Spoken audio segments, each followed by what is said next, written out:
Faisal bin Yusri. Assalamualaikum warahmatullahi wabarakatuh.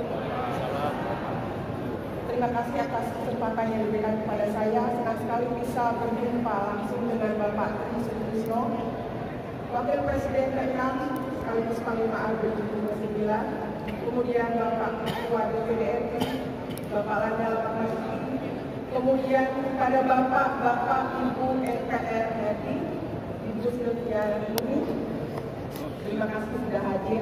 Kemudian kepada Ibu Siti Fadli, Menteri Kesehatan, Ibu Muslimadia, ketua perempuan yang lain, kemudian baik, langsung saja isinya. Mulai sekarang. Hanya saja saya sekali sedikit DPR tidak hadir ya. DPR. Ketua MPR Bapak Bambang Susatyo. Tapi dimanapun beliau berada, saya sampaikan aspirasi saya sebagai berikut.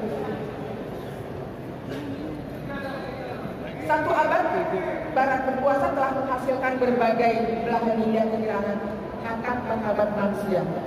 Itu ditandai dengan keluhan mereka sendiri tentang pentingnya etika dan meluasnya ketimpangan sosial dan ekonomi.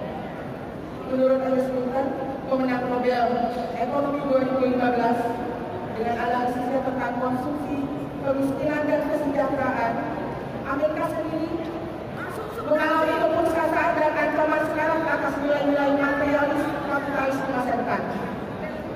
Kajian akademik kita sebenarnya melanjutkan pemikiran tidak komunis sekitar 13 tahun lalu, tapi lagi-lagi upaya mereka mengatasi dengan perang untuk damai untuk perang.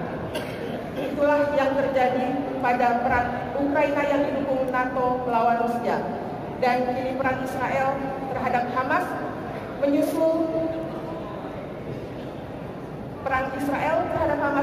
krisis di Laut Cina Selatan dan Selat Taiwan. Dan dua desa itu bertujuan ekonomi untuk kedamaian dan kehormatan. Namun yang terjadi sekarang adalah sebaliknya.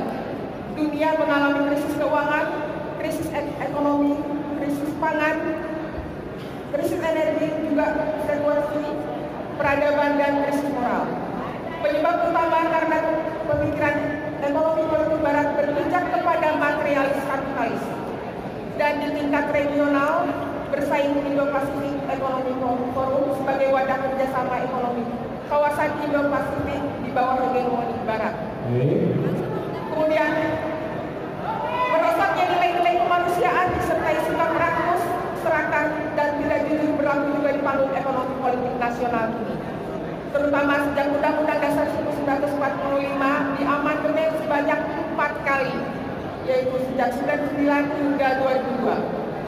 Amandemen ini menerapkan sistem nilai yang mengingkari Pancasila dan mengkhianati perjanjian suci hidup diri sebagai tulisan dengan pengorbanan harta dan jiwa pada kata pembukaan Undang-Undang Dasar 1945. Amandemen ini kacau secara paradigmatik, tidak konsisten secara konsepsi dan teori.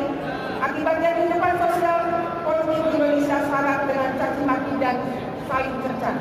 Dinamika berbangsa bernegara amburadul dan munculnya 29 elit Indonesia yang mengorbankan azas-azas kepantasan dan kepatutan.